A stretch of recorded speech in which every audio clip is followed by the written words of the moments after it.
Hello and welcome everyone. Thank you for joining us for what promises to be an interesting and very timely conversation given what is going on in our country regarding social issues with four of our amazing directors fellows. Let me just briefly introduce them. We have Jamila Raqib, who serves as the executive director of the Albert Einstein Institution, where she works on advancing freedom with nonviolent action. And she's also a research affiliate at the Center for International Studies at MIT. We also have Kade Crockford, who's the director of the Technology for Liberty program at the ACLU of Massachusetts, and who works on privacy and civil liberties issues as they relate to new technologies.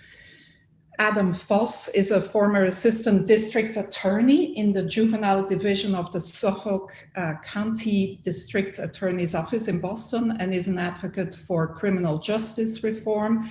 And Chris Bevans is an award-winning designer who has done work for Nike, Adidas, and celebrities such as John Legend, Daryl Hall, Jay-Z, The Roots, and Kanye West. Welcome, everybody. And I think Jamila and Kade will lead the conversation today. Thanks, Patty. Hey, everybody. It's a little weird to do these digital talks where you can't see anyone in the audience. So I'm just going to believe that there are people out there listening to this and that you are actually listening. How's it going, everyone?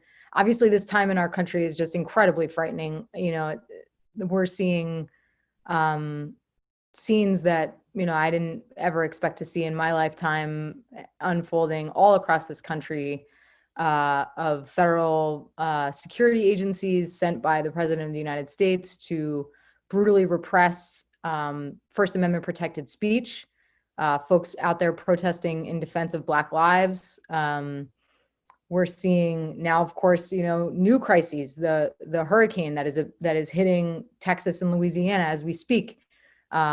Disproportionately Black folks down there likely to suffer as well. And then on top of that, the pandemic and this, honestly, horrific presidential election that I think a lot of people are frustrated with because it provides us with two pretty terrible choices if we're concerned about racial justice in this country. So there's a lot to talk about. I just want to kick off the conversation by reflecting on some positive developments. Last night we saw almost like dominoes, the WNBA, which has been probably the most consistently political and fearless of the athletes and the leagues for years now. This is not new for the WNBA to be political. We saw, Black women leading in the NBA standing up and saying, you know what, we're not going to play in protest of what's going on here, and went on strike essentially. We then saw NBA teams decide that they didn't want to play even playoff games yesterday, which is incredibly powerful. And like dominoes, you then saw even a Major League Baseball team saying that they're not going to go out to the pitch, which is, for sports fans, I think just incredibly surprising to see a predominantly white league, a sport that has, a fan base that I think is predominantly white, remains predominantly white in this country. Taking a step like that is huge. The Major League Soccer Association, MLS, went on strike, their games, and all of these are player-led initiatives. I want to be clear I want to be sure to be clear about that because, the leagues have now tried to say, oh, well, this is us. No, it's not. The players have been showing their power, and it's really inspiring. Tennis star has now come out and said she's not going to play tennis. This is just, incredible movement building in the culture space. And so, Chris, I want to ask you about this with respect to, in the context of the work that you do in the cultural realm. Sports like fashion, I actually think they're kind of similar because they're two industries that are hugely influential culturally. And they're also two industries that produce a lot of money for white people, right? using Black creativity, Black talent, Black hard work, you know, Black and culture, just Black culture, and Black culture, right? Yeah. So how, you know, how are you thinking about the athlete strikes? And can you talk a little bit about the work that you're doing in the fashion industry and the ways that you see white supremacy playing out in fashion? Sure. Also, to add to that, Kenny Smith walked off of the set on TNT, you know, live. That says a lot. Even as an ex-player, he identifies, you know, with what's happening. So, you know, I applaud Kenny as well. You know, I've known him a long time, and he's always done so much behind the scenes for us. Young players, old school players, creatives like myself, just, you know, plugging me into the NBA, you know, to work with, you know, the good folks there. But it's also, like you said, it's the players that are leading this charge, and it's wonderful to see because you touched on it briefly. It's the money and the economy of the economics that go around that. I think sadly we're seeing that people aren't going to really change unless you touch their pocketbooks, and the players, they know this, and a lot of them are making huge sacrifices financially. Yeah, it's, you know, we can say that they make, you know, good money, decent money, but not all players make LeBron James money, you know, just to be clear. And it just shows such a great unity that, you know, that we're witnessing. I've never seen this, you know, before, in my lifetime in sports, period. And I can't just sit here and applaud just LeBron James or, you know, or Chris Paul. Like, it's really everybody, you know, everybody.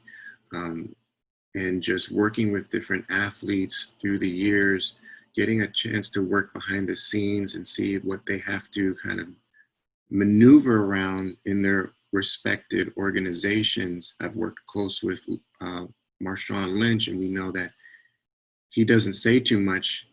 And that in itself says a lot, because I know, you know, if you know the research behind the man, if you've done the research behind the man, you can see how much he's done for his community. And he doesn't need the accolades, he doesn't need the press, but he's there. And so many athletes do this, and I've witnessed this. But now it's like,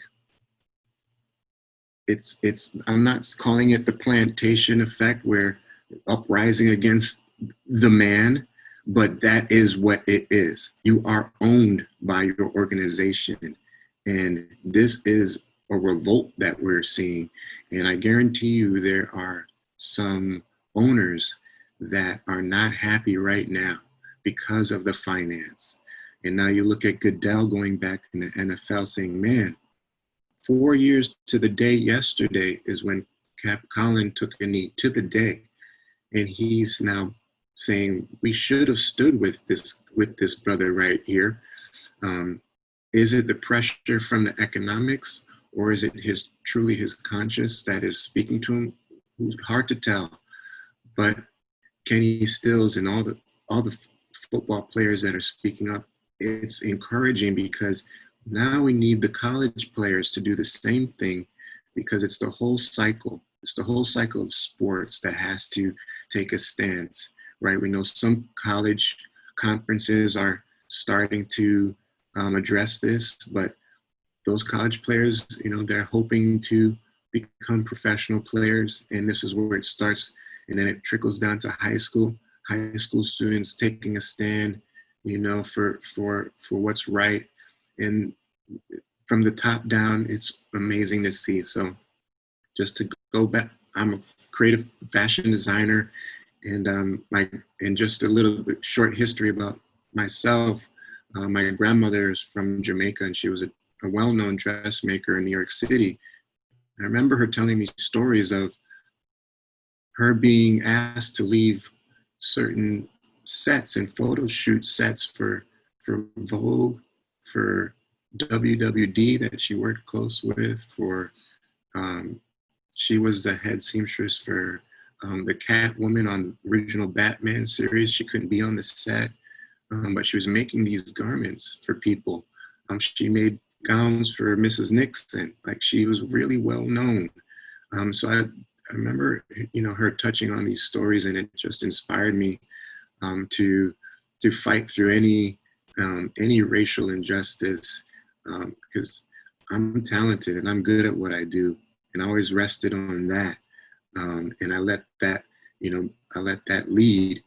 But then I quickly realized that I'm in an industry that's dominated by white men and white women, and there's times where I've made special requests on the set.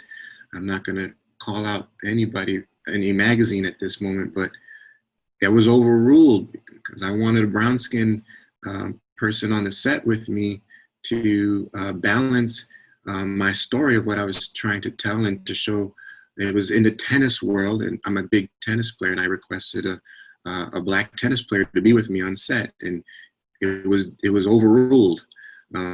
So those, that's one instance, and there's been others, but I finally, I found my first entry point into the industry thanks to Puff.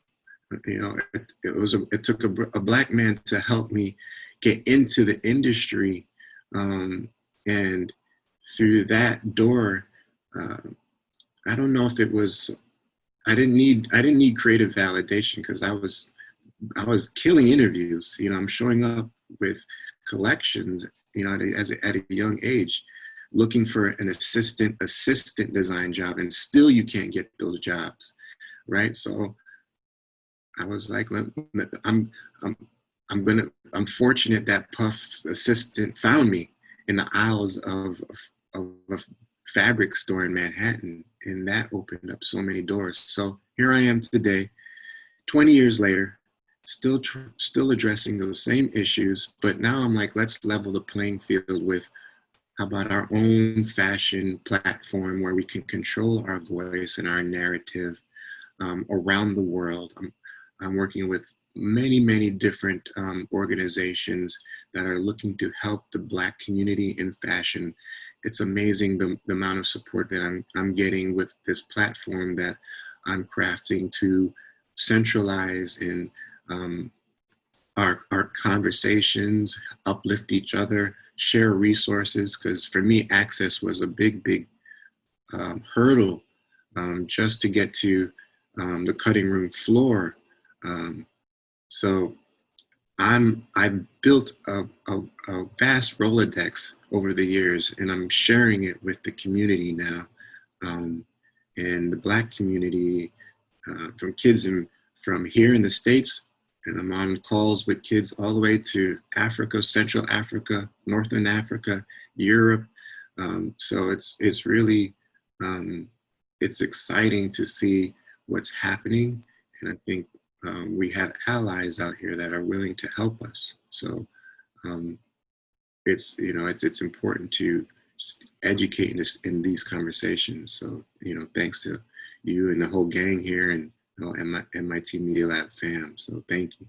Well, thanks, Chris. I'm struck when you're talking about your experience by your refusal to do what so many people who are denied power and then access it do, which is to pull up the ladder behind them, right? And say, okay, well, I got mine, so, I'm not worried about anybody else. You're doing something that is the exact opposite of that, saying, I wish that someone like me had provided access opportunities, networking opportunities, resources, information to me when I was a young man, so that, I could have accessed the industry. So I just want to commend you for that. It's beautiful. And it makes me wonder, Adam, about the work that you're doing, because, power sharing is, I think, a really thorny subject when we think about the role that prosecutors play in the criminal legal system. Like here in Boston, I was supportive of Rachel Rollins, who is a DA, Black woman DA, who ran on a very progressive platform. And, now she's in office, and I'm appreciative of a lot of the things that she's doing, but she's also done some things that I find to be really abhorrent, actually, and that I have called out publicly because I think that they're the wrong things to do, and they are not progressive decisions. So, you know, I'm wondering how you and your work with reform prosecutors, trying to, you know, make prosecutors more politically progressive, less carceral, how you sort of view the relationship between the community and the prosecutor's office, how you see, you know, how power sharing operates in that space, if at all, and to talk kind of about the tension between the role of prosecutors as agents of change in the criminal legal system and simultaneously as cops. Basically, I mean, they're police, they're law enforcement, essentially. So can you just talk a little bit about what you think about those issues? Yeah, first, thank you to the Media Lab for making this happen. And it's great to be back with my family and just coming into this space with Jacob Blake on my mind today, as well as the countless of others of people who don't make it in the news. And I think it's really important for us to just pause and recognize that what we're talking about are the things that are actually like recorded, the things that we actually see. And while these incidents are catalysts of a lot of conversation, discussion, there's lots of things that are happening every single night that either don't result in a death, or they result in a death and are deemed justified by somebody else that we never get to see. And so when you think about the ones that have been ruled as justified because somebody looked like they had something, or someone, you know, the cop was afraid, we're not even talking about ones where, as a prosecutor, I saw lots of cases where, you know, young kids had handguns on them, but were running away. And I can imagine that in cases where the person is actually armed, but poses little to no threat to the officer and they're killed, that we don't even hear about those. Or the constant interaction between law enforcement and people in the community. I was reflecting this morning on how little training I got as a prosecutor, but one of the things I remember and being trained on was this term of art that is in almost every police report having to deal with a young person being stopped. Was he was walking with the characteristics of an armed gunman.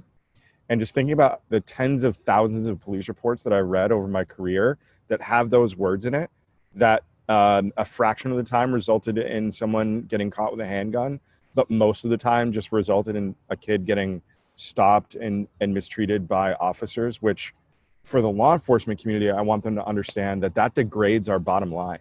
Like every time this stuff happens and we stand there defending our actions, we are degrading our bottom line. Because on the other side of the coin, when you look at things like homicide clearance rates, when you look at things at non-fatal shooting clearance rates, we do an abhorrent job of that. And again, as a white supremacist culture, we blame that on the community. We never once have the accountability that because of our conduct, people don't feel like cooperating with us. And so I just wanted to put those out there and not try to obfuscate the question, because it's a good and important one.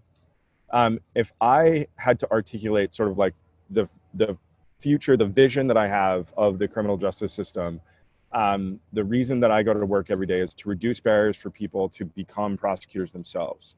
And that is not an ethereal belief that I have. That is something that I carry around because I learned how to be a prosecutor from law school, an institution that is built on white supremacy.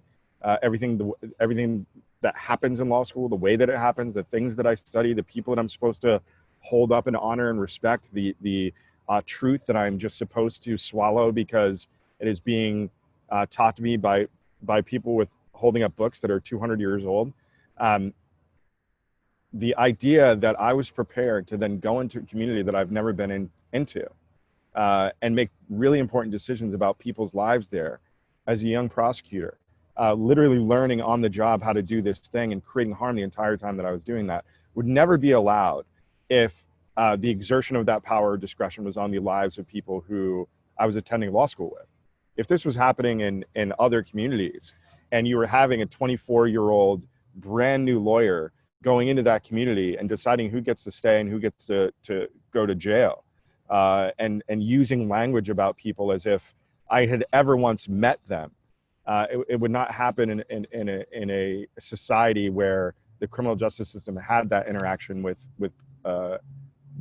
affluent white people.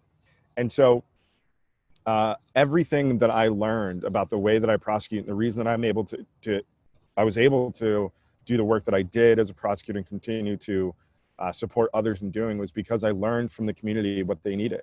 I listened to the people that were coming in my front door as victims and saying, I actually don't want to like go to the grand jury. And instead of doing the thing that I was taught to do, which was like to undermine them or to threaten them or to judge them or to disregard them, I asked like, hey, why? Like, why is that? And learning from them all of the things about why it was, this wasn't the one avenue they wanted to get to around harm and safety.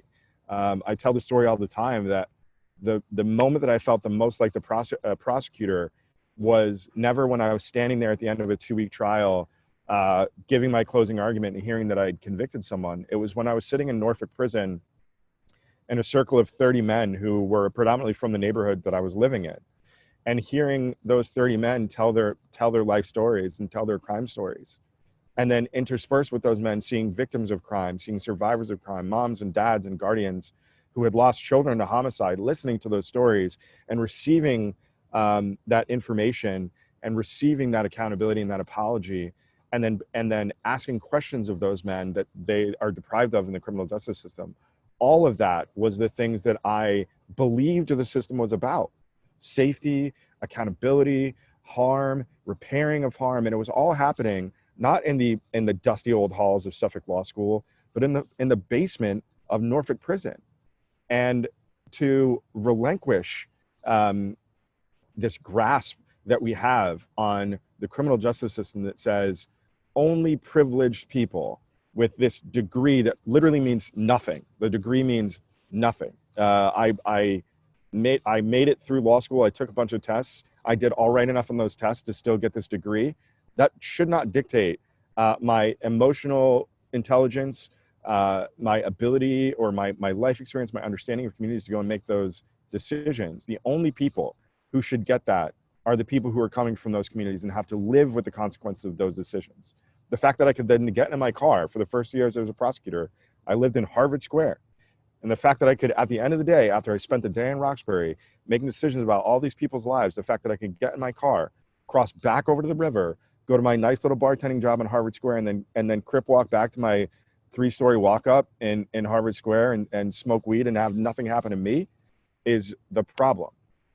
And so while I want this entire adversarial system to go away, while I think that this is the vestiges of a justice system that was created hundreds and hundreds of years ago, I hear a lot of people saying the system is acting exactly the way it was designed. I have a problem with that because our system was designed at the signing of the Magna Carta. And at the signing of the Magna Carta, people still believed like witches existed.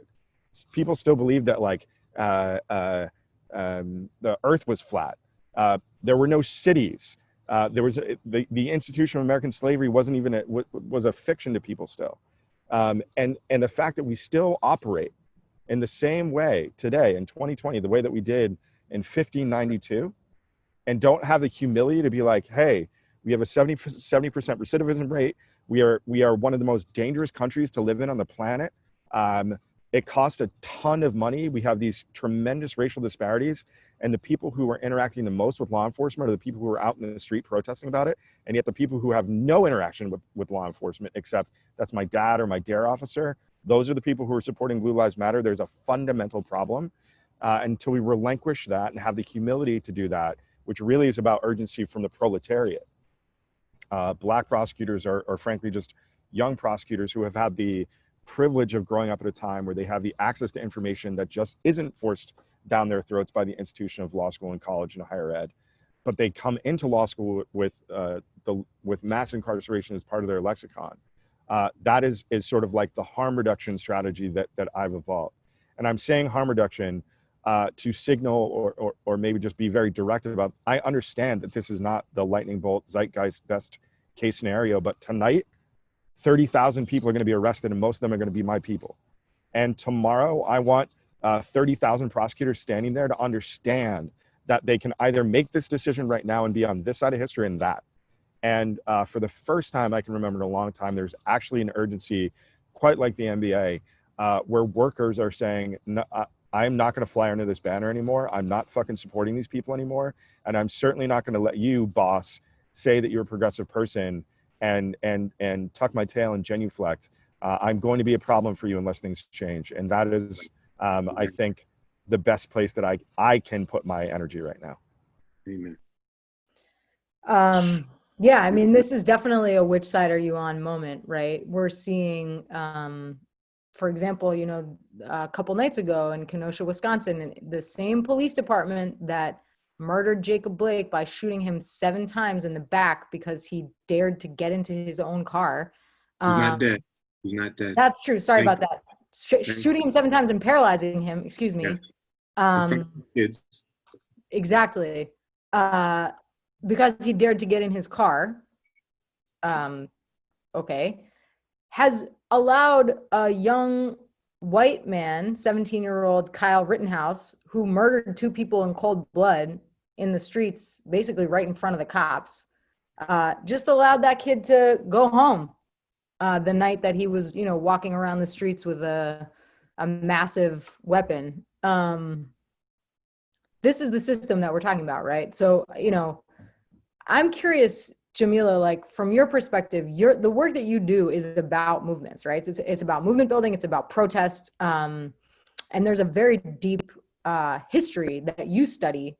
I'm wondering what you can share with us about your knowledge, you know, coming from your knowledge of protest movements, of racial justice movements, and about protests in general. You know, what do you see happening right now, and how do you contextualize the movement that we're seeing across the country, you know, within what's going on around the world and within, you know, a historical context? Thanks, Kate, and thanks everyone. Yeah, I'm really glad we're having this conversation. I'm sorry that it comes in the wake of another brutal shooting. I appreciate what Adam said. This is only, you know, one of the cases that we hear about. You know, the particularly egregious ones are the ones that are caught on camera when in fact it's the system itself that's egregious, and a system that applies the law so unjustly. So I think it's important to keep all of that in mind. I think there's so much to celebrate and honor in this moment. I mean, clearly it's a massive display of anger and rage at a system that has left so many behind and punished so many. And I think that's all very positive in terms of what it's done to raise awareness. I don't think that's good enough though, right? I mean, clearly we all agree this is not about raising awareness. I think we already knew there was a problem. I think at this point it's about really, you know, I think it's not an information problem, right? This is a power problem. This is about access and who has it and who doesn't, and who's denied justice. So I think this is where it is helpful to see it in the context of other movements, ones that have actually led to fundamental change, and others that have been large-scale mobilizations that unfortunately fizzle out. And the problem with these large-scale mobilizations and displays of anger is that unfortunately, they're pretty easy to kind of just wait out. Opponents, you know, are really good at that. They have massive capacity to do that, you know. And I think that we've seen that in movements around the world that, you know, we've seen sort of how technology, access to information, even the cell phone camera of like being able to film stuff like that, it really raises this massive anger, and it shows people that an injustice exists, you know, that a lot of people are really angry about it. You know, people take to the streets, if you will, and then not much comes of it. Now, we've seen in this case that we've had some incremental wins.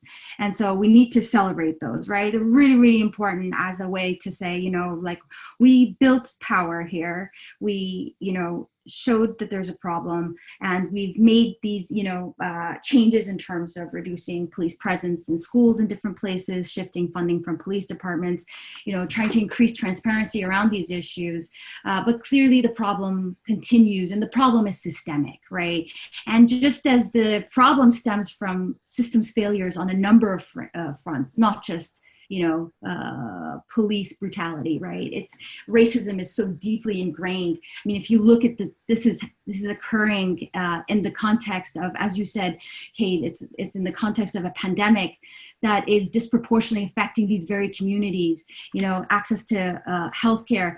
We're seeing that this is happening in the midst of attacks on science, on experts, attacks on the media, and how we're creating a narrative of what kind of action is allowable in society. Really, what is the role of the individual and the citizen when you disagree with the power of the state? What is allowable? And I think that's all really important to look at, also in the context of a rise in authoritarianism around the world and here in our country, what this means for the elections.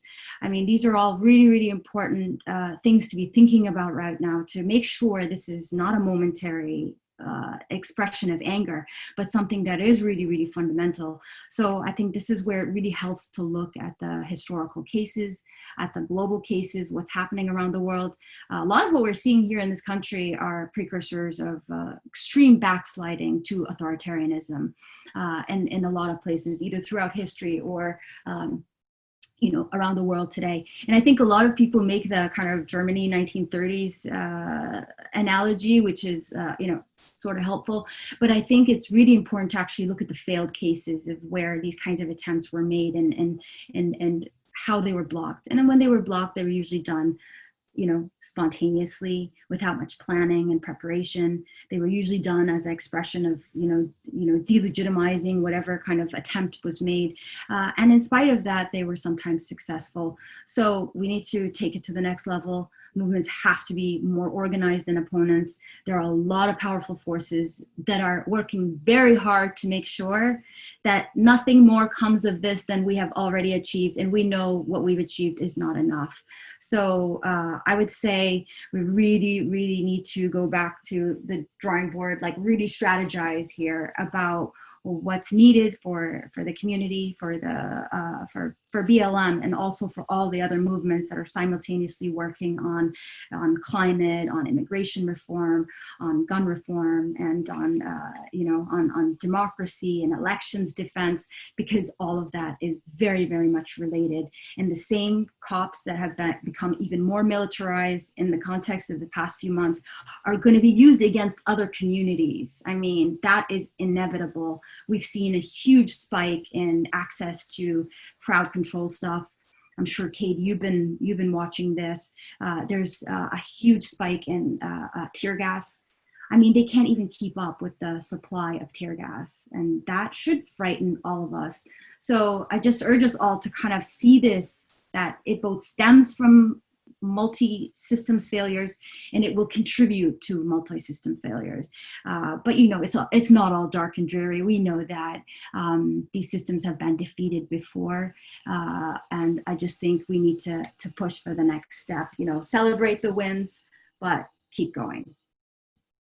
Yeah, actually, on that note, I so often these conversations can turn into kind of just like doom piles, like piling doom on doom. And so, sorry about that. I didn't help in that regard. No. I mean, it's important to talk about the world as it is, as well as to talk about the world that we want to live in, right? I don't think we should be sugarcoating any of these problems. That doesn't help us solve them. But I want to wrap up this conversation by asking each of you to reflect for a few minutes on both the things that are making you the most afraid right now and the things that are giving you the most hope. Because I think, oftentimes people only kind of aspirationally focus on hope. Miriam Kaba, prison abolitionist of our day, says that hope is a discipline, and I firmly believe that as well. So hope is crucially important, and I want to end on that note. But I also think it's really important to actually give voice to our fears, because this is a frightening time, and it doesn't help anybody to just, pretend like it's not. So I'm wondering if you could all share just a little bit, and starting with you, Chris, about, what what keeps you up at night these days, you know, what you're afraid of, what is making you sad, and then also, you know, the things that are giving you hope, and what helps you wake up in the morning and, you know, get going. I'm an optimistic person by nature. It's just who I am. And through all of this, I'm trying to, you know, just stay positive, because it is heavy. It's brought our family tighter here. We're talking about a lot of very deep issues with our 12-year-old daughter, my wife and I. But, you know, I don't walk in fear per se, but what concerns me and what I always keep my eyes open to is just the ignorant ones that are, you know, that are near me. You know, we all have, I'm discovering new sides of people that have been maybe friends or acquaintances, colleagues, and that they don't know. And some of them do know, but still ignore. Some just need to be educated. And that the lackadaisical attitude, if you don't want to be educated, is dangerous to me. And that trickles down to, you know, all the way down to law enforcement. You know, those are regular civilians that put on a uniform, and we could pass them in the grocery store, right? So it's the ignorance that keeps me up, I'd say, that, you know, I'm concerned about. It's because we have to educate. It's just we have to continue to educate to break the systems. And I go back to the money. Just follow the money, because they're not going to change their nature. We hope that they do, and we preach, not preach, but we try to educate. But if you touch the money, that somehow changes the whole conversation, right? And I go back to the NBA. Sorry, I'm not trying to sidetrack us, but what they're showing us is that you can take that same stance in all industry, all discipline, all corners of business, right? So, and what I'm optimistic about is I want to believe that this younger generations are going to take the charge, and I want to be here for them to come to for support and guidance. I might not be on the front lines every night out there, but we are the generation of, I remember not having a cell phone, and I remember having a cell phone. So I could talk to my parents and my, you know, and grandparents, and I can also talk to my 12-year-old daughter. I can relate, you know. So I'm optimistic that the younger generation are fed up, and they're going to band together to really lead the charge. And I want to take some responsibility to, you know, to say we got to support not just our generation, not just educating the older generations, but we have to have a solid foundation for that younger movement. The younger. I'm not an old head hating on young rappers. You know, spit your game.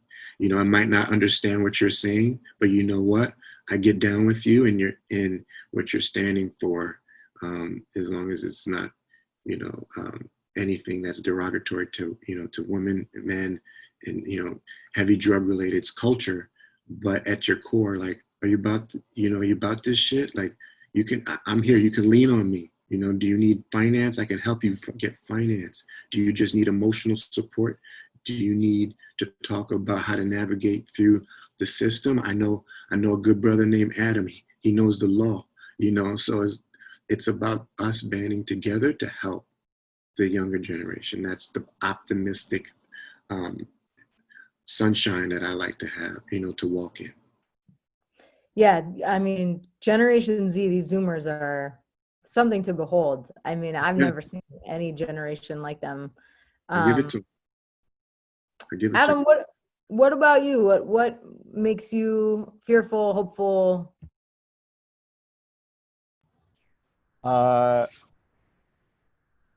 I'm actually inclined to ask you the question.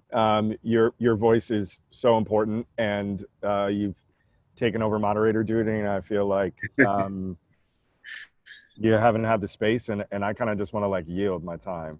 I can answer quickly, and then you can maybe answer as well. I mean, for me, like, I mean, I'm scared, like what Jamila said about the rising authoritarianism in this country and around the world. You know, I'm scared about that with the toxic brew of that, you know, white resentment, the coming economic depression, which I think is going to exacerbate those issues of, you know, racial capitalism at its worst, both at the upper end of the spectrum where you have, you know, people like Jeff Bezos and a handful of other people controlling half the wealth in the country.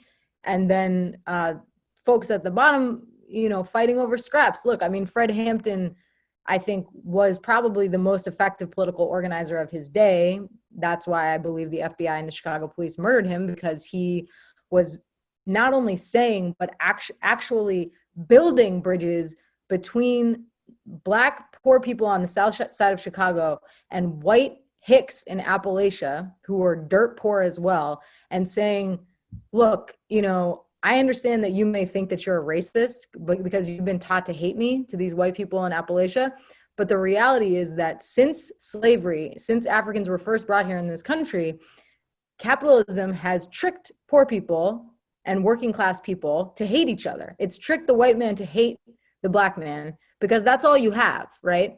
If you don't have hatred for the Black man, you have nothing, because you're at the bottom of this pit, right? If it wasn't for the Black man. And Fred Hampton knew that, and he didn't just talk about it. He actively built relationships between those groups of people to try to build a multiracial, you know, anti-capitalist movement in this country. And that was so threatening to the powers that be that they killed him. Like, you know, pretty fast. He was what, 22, 23 years old when they killed him. So that kind, you know, the sort of like what Chris was saying, you know, I'm terrified that exacerbating economic inequality is going to make the appeal of white supremacy to, you know, the masses of white people in this country stronger, that it's going to strengthen that appeal, and that things like climate crisis on top of that are going to push people to be more and more desperate and, you know, expand that division and exacerbate that division. At the same time, you know, I'm hopeful. And well, I have to say, and like Jamila said, the cops are armed to the teeth. You know, they've been ready for this shit. Like one of the smartest. They actually feel obligated to use these new instruments of war. Psychologically, it's like it's provided for us, so we have to test this out. We have to try these things out on our own people, on our civilians. The psychology of it is just warped. Yeah, it's bananas. And like, and so somebody actually, I saw the smart tweet. I forget who said this like a while back, but somebody said it was when the migrant caravans showed up at the border, and there were images in the New York Times of women with their children running across like a dirt patch near the fence, near the border wall, being shot at with tear gas by, you know, United States security forces.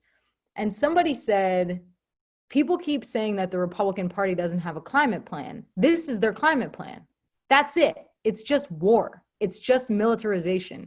It's just, you know, an anti-immigrant, anti-migrant, xenophobic carnival, you know, of violence. And I think that, so it's the toxic brew of all of that makes me really fearful, actually. I mean, you know, I don't even know if I want to have children as a result of my fears about these things. And at the same time, it is the work that young people, and not just young people my age and older, are doing across the country to not just, again, talk about building a multiracial working class movement, but actually to build that movement, right? It is the fact that we saw across this country after George Floyd was killed, so many more white people out in the streets. I mean, you know, and as Jamila said, I don't think going out into the streets is going to solve the problem. We need to have organizing to bring those people into, movements that can actually shift power systemically in this country. But it does give me hope to see that, compared to the protests against the killing of Mike Brown, I was at those protests too. There were way more white people in the streets of all ages, but particularly young people after George Floyd was killed. And that movement, I think I saw something like 10% of the US population attended one of those protests. I mean, that's like nothing I've ever seen in my lifetime. So I am hopeful that, we're going to start to see the views of people who care about economic justice, climate justice, racial justice, and the movements that are working for those things, fighting together, start to have some real power in government at the local level, at the state level, at the federal level. So that's what gives me hope. Thank you, Kate. Yeah, thank you. Needed that, Kate. That's real. But like, it's funny as you were talking about it and thinking about George Floyd and everything that was happening in those days and watching it literally in the front row in my apartment. I chose not to be in the streets for a variety of reasons, safety being paramount, and my temper being the other, like tied in with that, my temper, and just the frustration and the headspace that I was in and have been in around these issues. And this urgency that I felt, I don't, like Chris and I think we rapped about this a little bit, and I have a few people out here in LA, a few brothers and sisters who I can like talk about this stuff with. And we live in this weird space where we've had the privilege of being like invited into these very, very white, affluent spaces, whether it's because of the work that we do or because of the platforms that we've built or because these organizations that we are all a part of. And, the urgency of all those folks, because we're literally the only Black people that they know, or we're the safest Black people that they know, calling us and being like, yo, help us. Every day, hours of our time being spent helping white people along in this journey, and white people who had influence and power, and then feeling like that urgency just like really, really diminish. And all of a sudden like just go away. And so when Jacob Blake was shot, I expected sort of like the rising back up of that energy. And certainly like there was a bump, but all of the corporations that were reaching out to me because their employees were freaking out they didn't pick up the phone yesterday. They haven't followed through on the commitments that they made in mid-May about all the stuff that they were going to do for their employees. And in fact, began to take that tack that I think a lot of white folks do, which is just like, calm down, wait, look at, we had a meeting, we had a training, and and so my fear is both the psychology that like maybe this administration, but ultimately just like our society has inbred in people, so that when Ann Coulter tweets this morning that she wishes this kid is her president, that she isn't immediately just fucking arrested and like canceled. Like I'm not a cancel culture person, but like Tucker Carlson saying what he said on the news last night, and not having a group of people to have the empathy and humanity and be like, yo, I believe a lot of stuff, but I'm not going to ride with you on that one. Like I'm still a human being, and I understand that like politics have gotten in the way, but that is a fear for me. On the hope side, and I am not an optimistic person. I'm a very pessimistic person, but it is a mechanism of self-preservation, because when you're a pessimist, you're either right or pleasantly surprised. And so like there is just some, like around this urgency piece, like I never was that person that was like, this is the moment, this is the one. I was just like, yep, I've gotten speeding tickets before too. You like keep it clean for a few months, but then soon you're driving faster than everywhere before. But with that said, I still have optimism around this power dynamic, because what I see in these cockroaches who are saying the things they are based on nothing except for feeling and emotion, like they have nothing to go on except the lies that they've been told. There's like a certain amount of power that I feel in one, just having empathy for everyone, for most people, understanding that the manifestation of the things that are coming out of their mouths is conditioning that was happening to them without them even knowing it. And having that power to be like, I'm really sorry that you don't have Chris Bevans in your life, that you don't have Kade in your life, that you don't have Jamila in your life because you have so much hatred and disbelief. You are missing out. Like, we are dope. And the power that I feel when I see, I was in a group discussion. We've been hosting prosecutors from all over the country for the last several months. And at first it was like the choir, the people were just like, yo, I want to be a progressive prosecutor. But slowly but surely, as I think people have really, they've come to that point where they're like, I'm either going to be remembered as one of those prosecutors or someone who has a little bit of time left in my career and I want to do something. I was in a room with two white guys from the Midwest and down South who had been on the job for 35 years. And in the privacy of our little confidential chat room, we're just like asking questions that I could never have imagined. And feeling that transition of power of understanding that, like, oh, you're actually just afraid. And I'm the antidote, like I'm the cure. And I'm saying I as in the collective Black people, because I have to, the thing that I think about, and I really want Jamila to close us out, the thing that I think about, and the thing that must be so like where all this anger comes from, is imagine that you are given perhaps one of the biggest head starts on the like in the history of mankind. You have been given everything.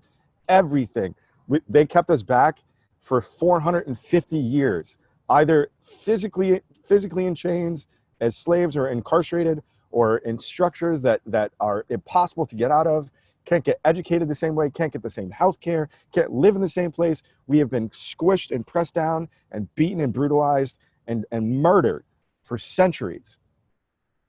And yet when you turn around as a white man in this country, we're still right there. Like, we still have the ability to shut down all the things you enjoy in a night and have the support of people to do that.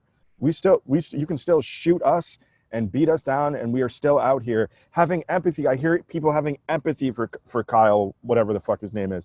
I heard empathy for Dylan Roof.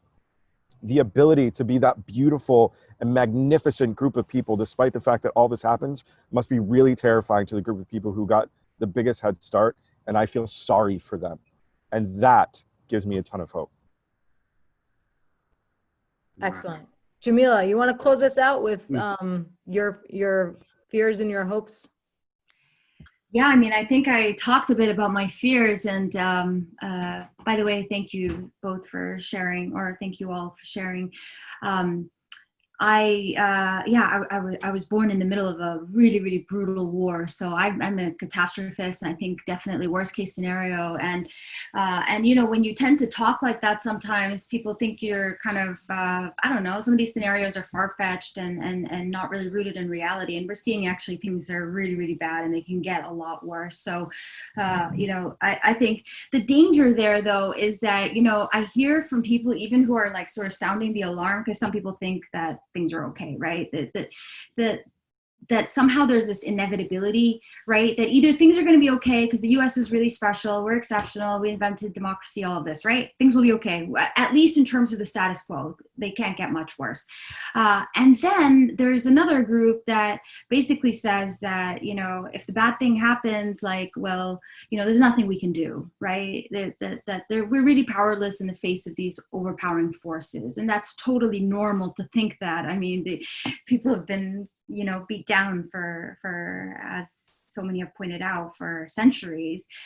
So I think that, you know, kind of really resisting this inevitability thing, like, we don't know what's going to happen. A lot of things are up in the air. There's been a massive, massive display of power, if not power to achieve fundamental change, at least power to massively disrupt, to make sure if we don't win, neither will anyone else, right? This is a really, really, in that way, a hopeful moment in terms of the display of power, also a dangerous moment in that people feel like they they have nothing to lose. And I think that's a kind of dangerous thing. I think that, I mean, in terms of the more hopeful thing, you know, I think in terms of the like anxiety of this moment, it's still fundamentally hopeful because people are reclaiming dignity. They're saying like what's happening is not okay. A bunch of other people that have been sitting on the sidelines are suddenly agreeing with that. That's, you know, that's I guess really good. I think being heard for the first time sometimes is like kind of reducing this atomization, like everyone being these separate little things that make collective action impossible. That's new. That's amazing. I mean, we're seeing largest mobilizations in our country's history in spite of a pandemic. Who would have called that one, right? And in the midst of a public health crisis where people are actually fearing for their own health, they went out and thought this was important enough. I think that's really good. I think if we, you know, if we take it to the Arab Spring, which was also this kind of in this initial days, it was like change is inevitable, right? Like people have spoken out, like they cast off the fear that they had for decades, and they went out and said like we deserve better, right? That people felt like, you know, that was inevitable, that we're going to have like lasting change. Obviously we didn't see that, right? We didn't see that in a number of cases, but we saw something very special happen there too. I think we're in that moment, right? That kind of first days, early days of Arab Spring, where there was this massive power potential exposed. We all realize that we at least can raise the cost of violations, right? We can raise them to the point where they're unviable. We don't have to ask for change. We don't have to ask for justice. We don't have to ask for all of these things. We can actually make sure that, you know, we leave you no choice, you know? And so, but then actually how to get that is the tricky part, right? So I just want to say that, you know, We Are Khalid Saeed campaign was also started on police brutality. It started as getting justice for one person, and it expanded into something that, you know, fundamentally changed, at least in the short term. And then other obviously unwanted things happen. But anyway, these things tend to kind of become very big and very, very important. And yeah, I guess in that lies the opportunity and danger. And I guess it's up to us to figure out which way it goes. And I will remain hopeful because we have no choice, right? It's not on us to give up. It's far too important. So that's right. We cannot give up. And so I just want to close this conversation by thanking you all. This, you know, inspired and energized me a lot. And sharing that, you know, I think one of the ways that we can remain hopeful is to connect with each other, right? I mean, alienation is like a death sentence in this society. Exactly. So, you know, thanks to MIT for giving us the opportunity to speak today. The last thing I'll say is that I heard this the other day that Malcolm X said, we are not outnumbered, we are out-organized. So never forget that, because that remains a fact in the year 2020. I love that. Thank you, Kate. Great. Thank you so much. Thanks, everyone. Thanks, everybody. Appreciate you, everybody. Thanks, everyone. Thank you.